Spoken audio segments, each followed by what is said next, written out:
But today we are excited to celebrate our very first birthday together in our own building, by the way. This is totally crazy to be here. We could clap.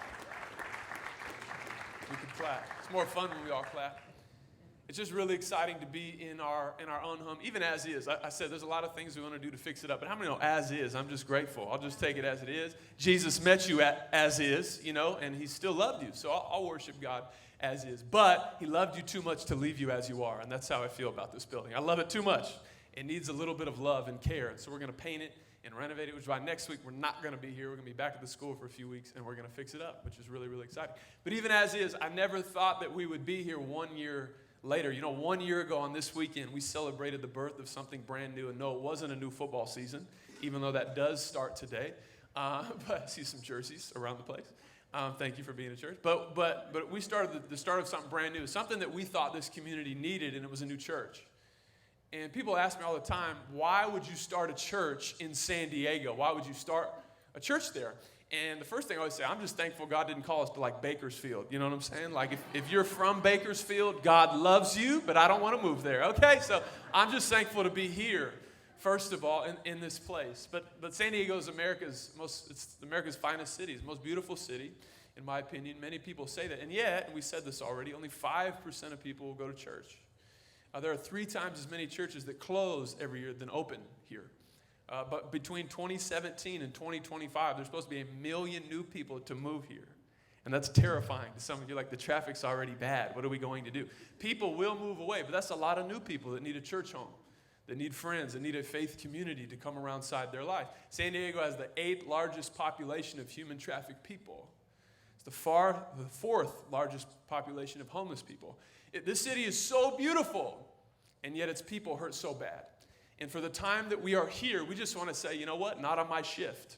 Not on my shift. When I'm done here, I just want to know that I did everything I could do, not to have a nicer house or move closer to the water, but I did everything I could do to partner with God, to destroy the works of the devil, to put lonely people in a family, to set the captives free, to send people out on purpose. Those are our 3 values. I want to send people out to see heaven come down here, right? That's what we say.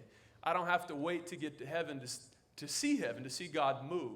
We say that to be saved is to know that one day you're going to go to heaven, but to be captivated, to follow Jesus, is to know that today heaven's coming to me. I don't need to wait. I don't want to just see God move in eternity. I want to see him move in history.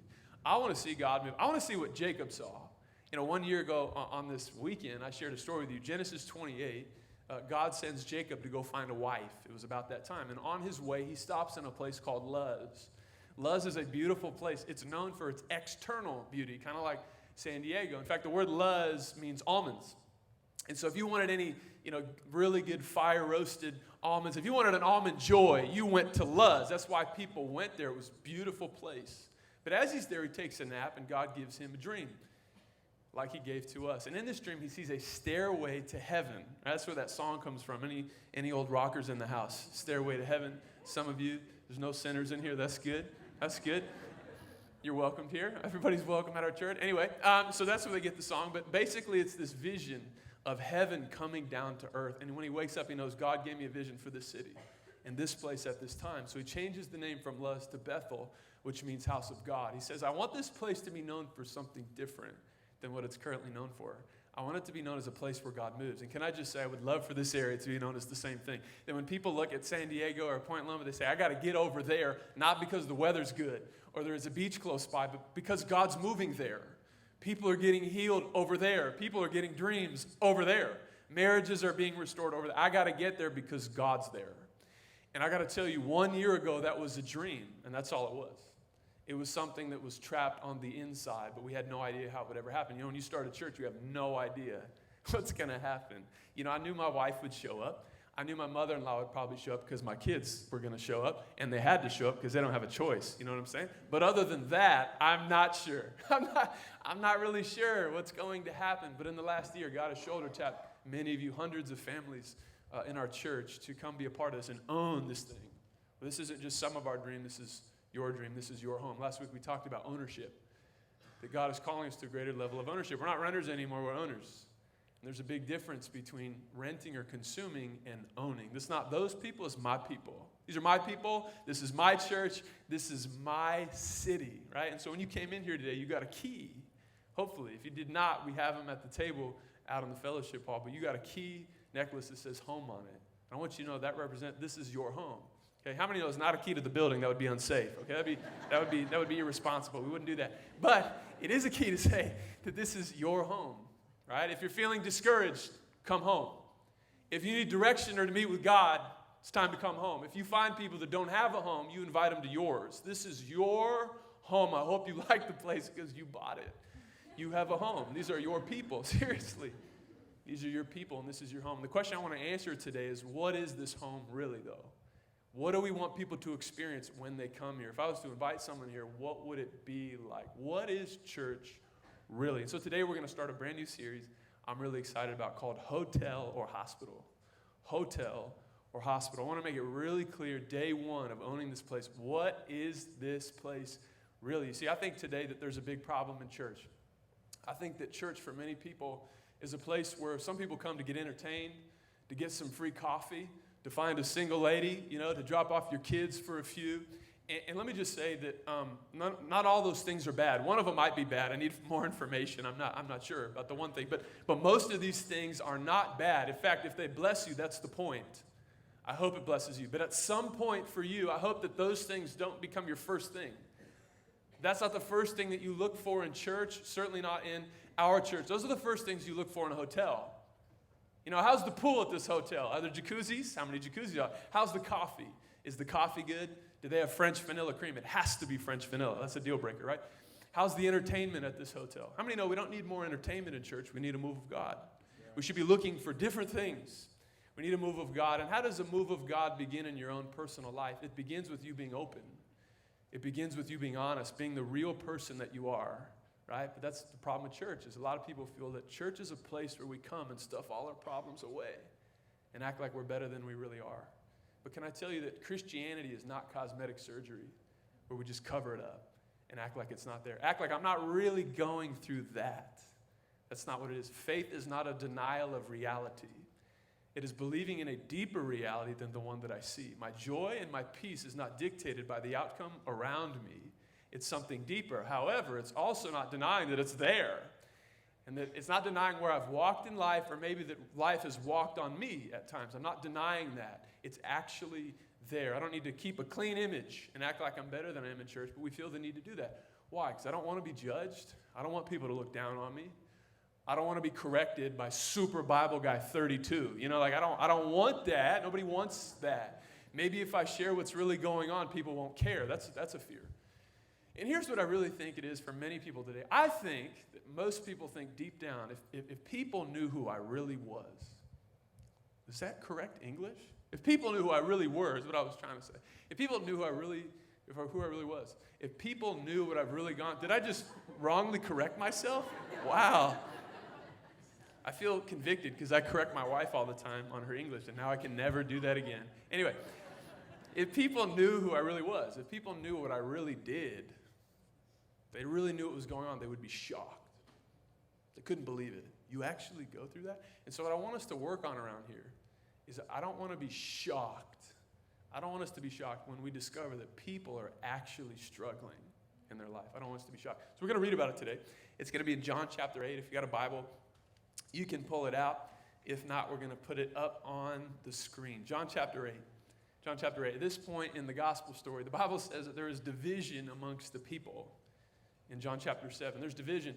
And not just any people, but church people, godly people, right? Christians. And they weren't called Christians yet. And that's what the division was over. Are we Christians? Are we going to follow Jesus? Right? Is Jesus really who he says he is? Because if he is, things are going to change. Church is going to change. It has to, because this guy does things that we don't do. He hangs out with people who are like not the best people. He goes to the bad parts of town and he hangs out there. And if he's that, then we have to become that. And that was the problem. Who is Jesus really? What is church really about? That was the division.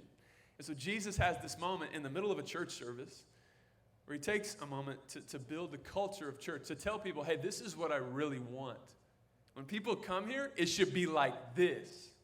takes this moment to show us all what he wants from his church. That's where we pick up the story. John chapter 8 in verse 1. Here's what the Bible says. It says, Jesus returned to the Mount of Olives, but early the next morning, he was back again at the temple, at the church. A crowd soon gathered, and he sat down and taught them. As he was speaking, the teachers of the religious law and the Pharisees brought a woman who had been caught in the act of adultery. Right? How did they catch her? I don't know. It's kind of weird, though. Did they have a camera? Were they following her? It's kind of strange. And then it says this, they put her in front of the crowd. So they brought her down here, right here, and they put her there so you could all see her. I'm not sure how that was helpful. How many of that's like your worst fear, that I would call out your sin and be like, if that's you, get up here right now so we can pray and stare at you. You know, I don't know how that's helpful, but that's what it says that they did. Teacher, this woman was caught in the act of adultery. Can you believe it? They're shocked. They can't believe it. Somebody actually struggles with that in church? I can't believe it. They're completely shocked and beside themselves. The law says we should stone her, which is to kill her. What do you say? Verse 6, they were trying to trap him into saying something that they could use against him. But Jesus stooped down and he wrote something in the dust with his finger. They kept demanding an answer, so he stood up again. All right, but let the one who has never sinned, why don't you throw the first stone? Then he stooped down again and he wrote in the dust. How many are like, what did he write? You know, that's like me. I'm like, come on. It doesn't say, but I'm dying to know. But we don't know. It doesn't say. He writes something in the dust. I'm going to tell you what I think it is, but I'll tell you later. Verse 9. When the accusers heard this, they slipped away. Seems like they're kind of embarrassed. They slipped away one by one, beginning with the oldest, until only Jesus was left in the middle of the crowd with the woman. Then Jesus stood up again and said to the woman, where are your accusers? Did even one of them condemn you? Verse 11, last verse. No, Lord, she said.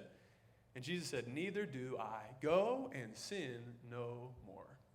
Really excited today to start this brand new series, Hotel or Hospital, with part 1 that I've entitled, He Wasn't Shocked. He wasn't shocked. Maybe you were shocked, but he wasn't shocked. Speaking of being shocked, anybody in here, you've had something happen to you recently that left you in shock? Anybody been shocked? Okay, let's redo the question because it was nobody that raised their hand. Has anybody ever had something happen to them ever in life, in your entire life, that ever left you in shock? Okay, thank you. That was more helpful. Yeah, like maybe you got a bill in the mail one time, you know, and you're like, wow, that's how much that cost. Whoa, and you were shocked. Maybe like me, you stepped on the scale recently and you're like, whoa, how did that happen? You know, I'm not really sure. That's kind of scary. I don't know if you've ever had somebody in your life that you love. Maybe they got a haircut, but they didn't tell you about it, you know, and then you saw them for the first time. You're like, whoa, no, it's nice. I like it. Yeah.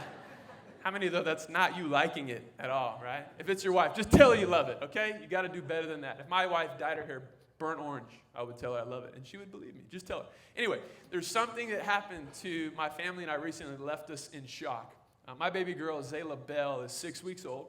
She's healthy, she's beautiful, and single, and staying that way. You know what I'm saying? But we took her out in the car for the first time. We did a family trip. She was about 10 days old. We went to Costco. That's what my family does when we're bored. We go to Costco. Anybody love Costco? Yeah, there's going to be a Costco in heaven. Anybody, you got faith? Samples all day long. It's going to be great. Anyway, we're at Costco.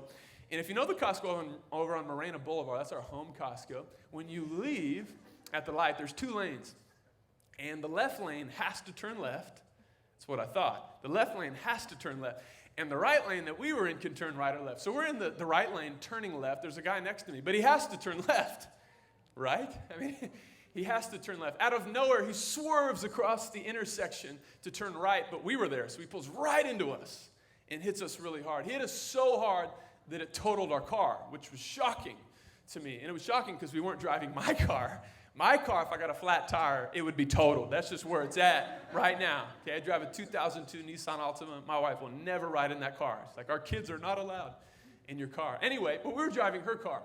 And it hit us so hard, it totaled our car, which was shocking because this is the United States of America, you know? Like, we have lanes and we have lights and signs. Like, what's the deal? You know, like, people should mostly stay in their lane. Most of the time they do. This isn't a third world country, you know? I've never been to a third world country. Years ago, I went on a mission trip to a third world country, and in this country, they didn't have lanes and shoulders and signals and all. They didn't have any of that. And like, they would have a space of 2 lanes, and they'd put like 3 cars and 7 motorcycles. It was crazy. And so I said to the missionary, I said, "Mal, you must have a lot of accidents here." He said, "No, not really." We don't have a lot of accidents here. He said, in fact, you know the country that has the most car accidents in the whole world? It's us. It's the United States. We have over 6 million car accidents that happen here every single year. The United States is not in the top 25 safest country to drive according to World Atlas. He told me that. And when he told me that, I was shocked. I said, that doesn't make any sense. He says, no, think about it. It makes a lot of sense. He says, here, when people get outside of the lanes that they're supposed to be in, we're not shocked. We're not really surprised. In fact, we're looking for it. We're aware of it. Right? But he said in the United States, you guys have an expectation of how people should drive. You know where they should be, what lane they should be. And the moment they go outside of the lines, if you will, you're not ready for it, it shocks you. And I think in church sometimes people feel the same expectation from people. But because there's people here who know God and who know the Bible, we think we know how people should act. We think we know the lines that people should stay in. There's things that shouldn't be hard for some people. We know what they should stay away from. But when they go outside the lines, it shocks us. They really did that? I can't believe it. But let me tell you, Jesus is not nearly as shocked as we are when people drive outside the lines in life. He's not shocked because it's part of who we are. It's something that sinners do. You know, when I was in high school, I played football. Every now and then the ref would throw a flag, and it was against me, so it was automatically wrong, you know, that he threw that flag. And we go argue, and my coach would say, hey, stop. Don't be shocked when the ref throws a flag, because coaches coach, players play, referees ref. Don't be shocked. And that's just something that sinners do. Sinners sin. It's part of it, and it's not something Jesus is surprised at. I'm not condoning it or saying it's okay, but we shouldn't gasp for air when we find out that people are actually struggling. Sometimes people come in and they feel like our reaction is, you did what, with who, where? Oh, no, you know. We'll pray, but I don't know. That's pretty bad. You know, I'm not sure what we're going to do with your situation. I think sometimes people can feel that just by one look, by how we look at them, the tone in our voice, by how we talk to them. I think sometimes we believe as church people that our swift judgment of others makes us look holier to God. It doesn't. It makes us look holier to us. It actually makes us look more religious to God. And now we are in the way of God healing somebody He wants to heal. And that's what's going on in the story. These guys are now in the way. How many know you don't want to be in the way of Jesus healing somebody? You really don't. Now Jesus has to remind them of what this whole thing is. And so the Bible says He stoops down on the ground and He writes something. We don't know what He wrote. I really want to know. I'm going to ask Him one day. How about that? I have no idea what He wrote, but I have an idea. I have a guess. I have an opinion, right? And again, you could take it or leave it. But based on their reaction, I think I know kind of what it was like. The Bible says they slipped away. They were a little bit embarrassed by what Jesus wrote in the dirt. We don't know what it is. But I would guess it'd probably be something like this. He probably started writing their names down. He started with the oldest guy, said John A, John B. You know, he just started writing all their names. And I think it had to be something like this. He probably, next to their name, wrote their greatest sin. John A is adultery. Remember that? I remember that. Greed, yeah, that was you. And so on and so forth. And the Bible indicates whatever he wrote, they were shocked. They're like, oh, you knew about that. Wow, did you hear the phone ring? And they got away. They slipped away. You know, they didn't have phones, but like they slipped away. They were embarrassed, and for some reason, they didn't need their stone anymore. They put the stone down. You know what? I'm not going to need this. If you want to borrow it, you can, but I'm good. I'm okay. It shocked them. I think sometimes people come into church, and sometimes they do things that shock us.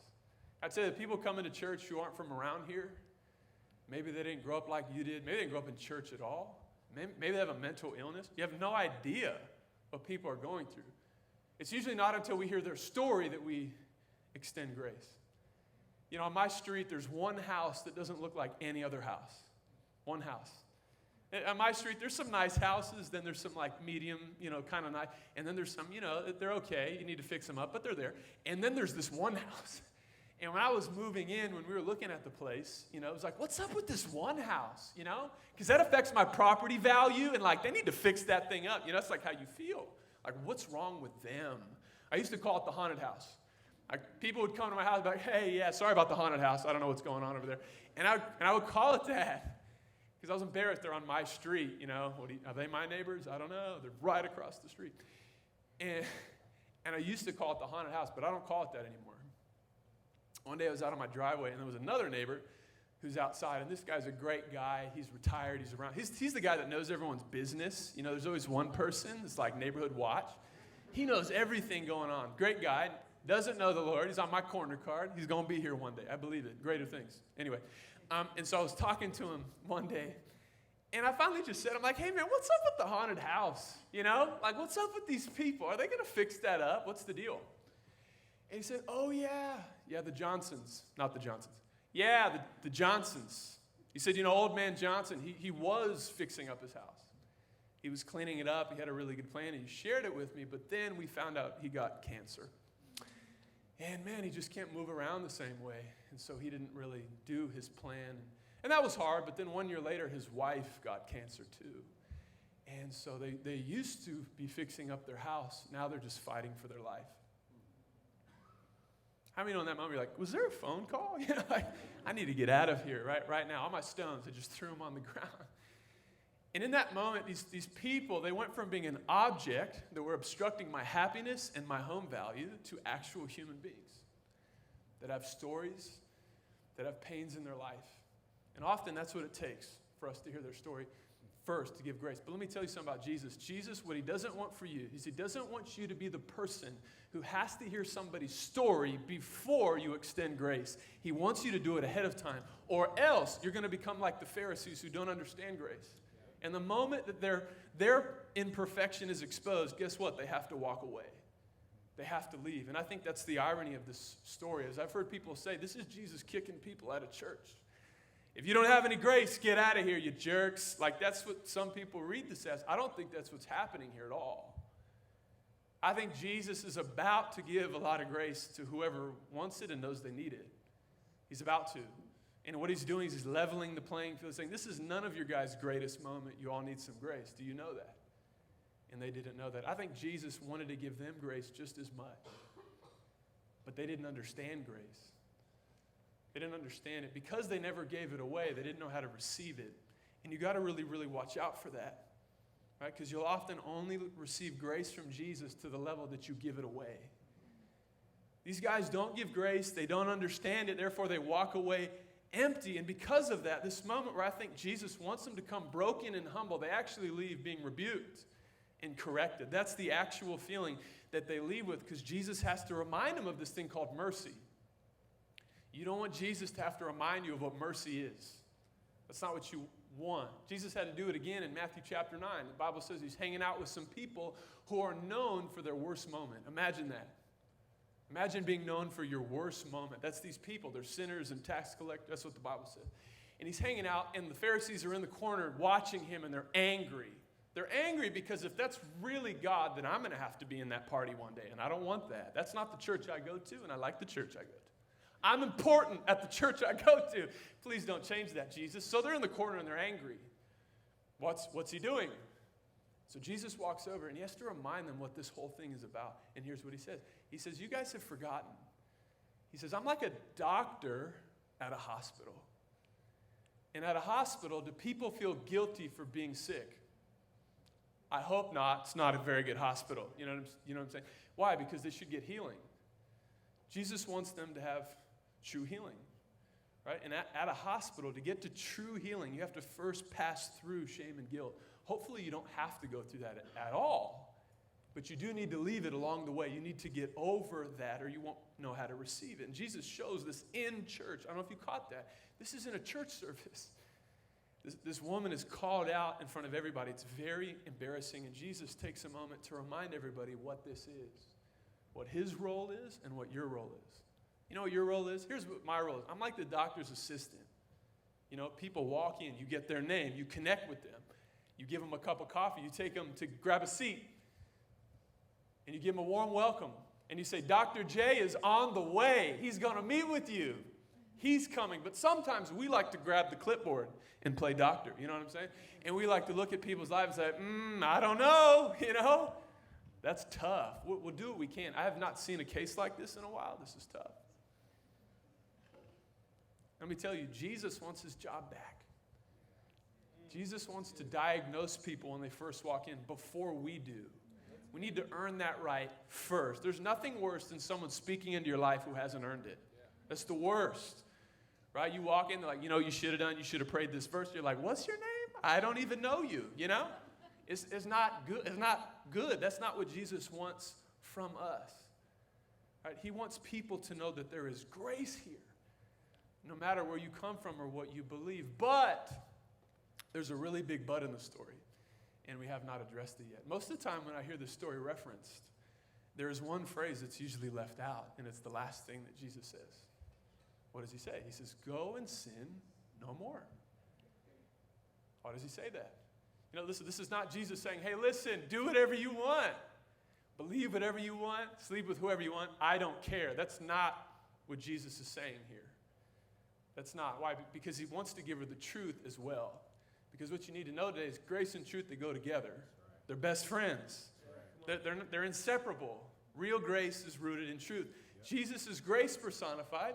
He's also truth personified. He said, I am the way, the truth, and the life. Nobody gets to the Father except through me, which is to say, you don't ever get healing or hope without going through truth. You must have the truth.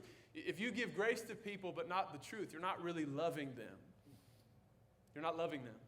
Jesus doesn't condemn, but he also doesn't compromise. That's right. It's very, very important because in our culture, there is a pressure to compromise the truth for the sake of being relevant. There's pressure in church to compromise the truth for sake of being tolerant.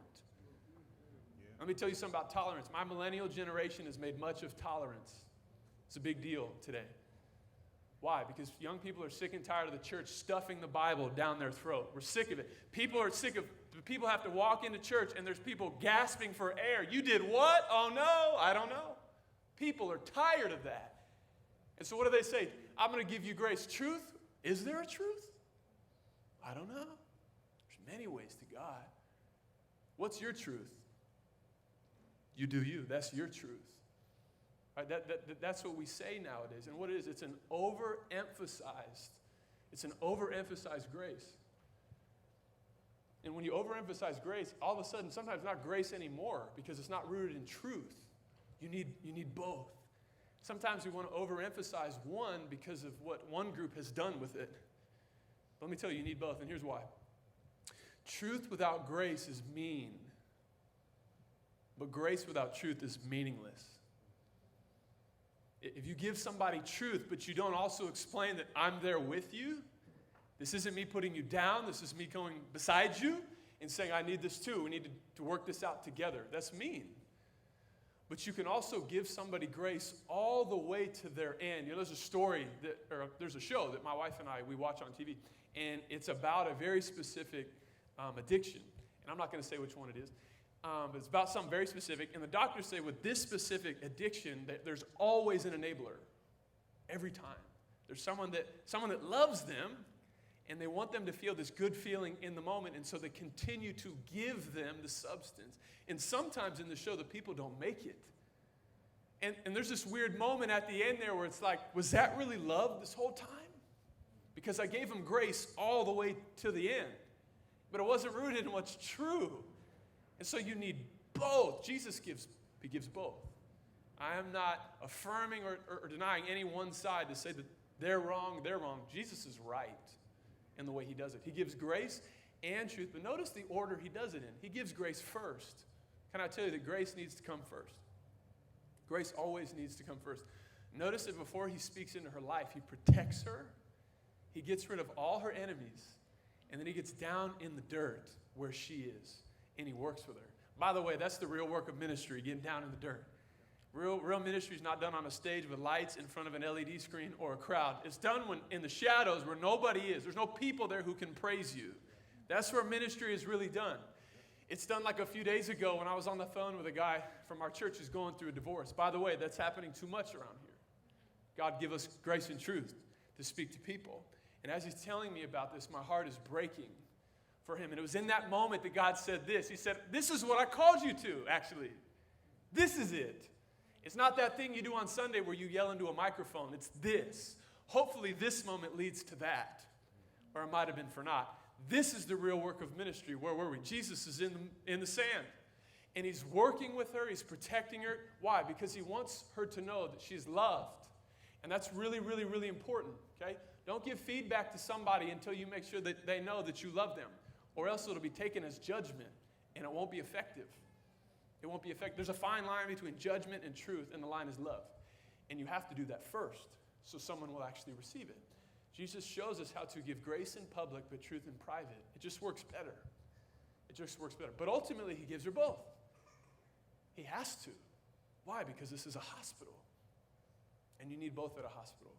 Because at a hospital, you don't feel guilty for being sick, but you also don't leave without getting better. You don't leave without meeting with the doctor first to get some healing. It's family and then freedom. Those are our first two values in order on purpose. Would love for you to feel welcomed. You know, it's really good to feel convicted in church. It is. But not before you feel welcome. Then it doesn't feel so good. And so it's family and then freedom. Jesus loves you so much, he meets you where you are, but then he loves you too much to leave you as you are. It's really, really important. We got to have both, right?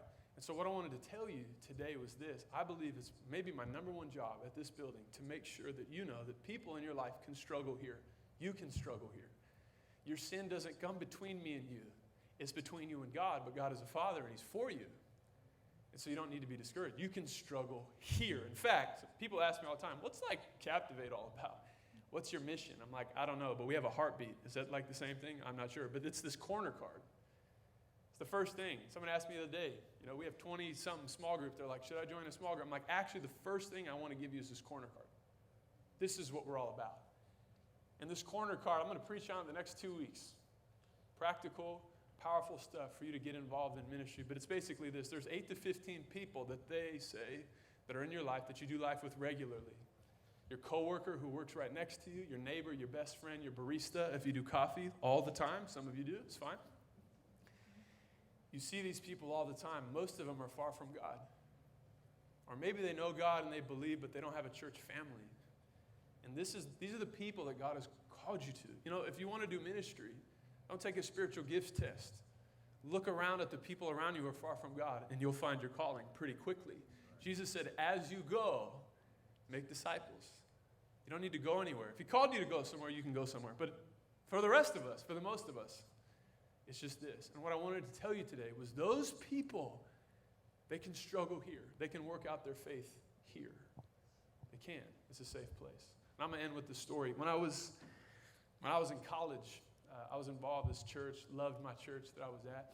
There was a circle of friends that we had, and there was this girl that we prayed for a long time for her to come to church.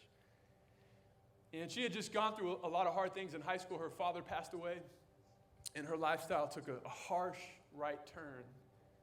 She began to hang out with a different group of people. She began to use a lot of substances. She began to live a lifestyle that was very different. And we just said, we're just going to pray for her. I would just love to see her come to church. That'd be great. And I don't know that I ever thought that she would actually show up. God had greater things. One morning on Sunday, we got a text. She said she was coming to church. And we were so excited. We're like, dang, we prayed for this. That's an answered prayer. We're so excited. So some of us showed up early and we waited outside. Because how many know it's intimidating to walk into church by yourself. It's hard. So we stood out there in the front and we waited for her, and she shows up. And she was late, but we didn't care.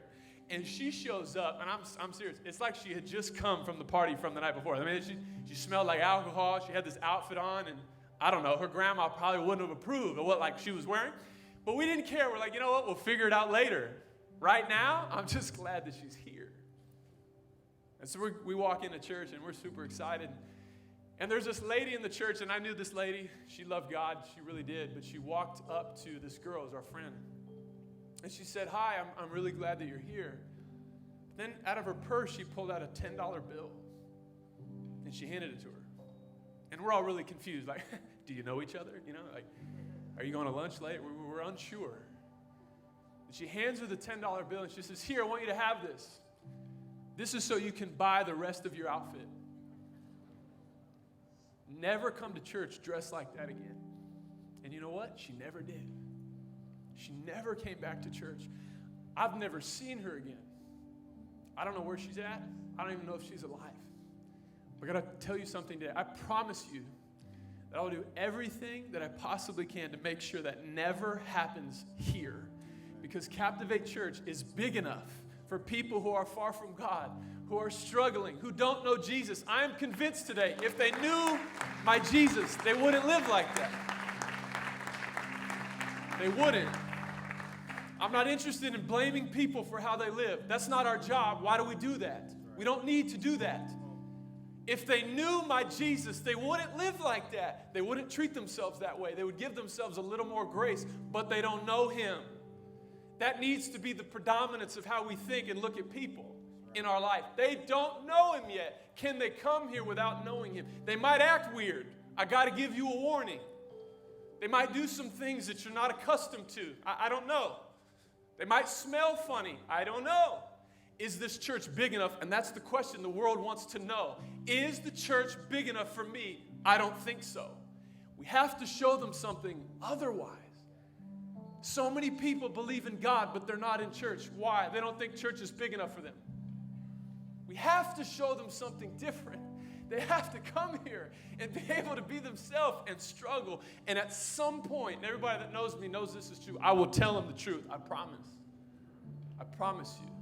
They're not going to leave without hearing the truth. I promise you. But they got to be welcome first. That's why if you look at that corner card, there's a word. Number 3 says invest. Please invest in people before you invite them, or they'll feel like a project. I got a guy right now. I told you, my neighbor. I wasn't even thinking of him, but I'll just mention him since I already mentioned him. I haven't invited him yet. It's been a year. You know why? He's 70. He's got 70 years of junk about church. And I know it's going to take me at least a year to whittle that down. And I have some more work to do. I got to go to his house more. I got to say hi to him more. I just got to do more before I invite him. I don't want to waste my invite. Is our church big enough for him? I believe it is. And I promise you, that's not going to happen here. That's my number one job as an owner of this place. What's yours? And I'll tell you, if you don't know what you're called to, just look at the people around your life.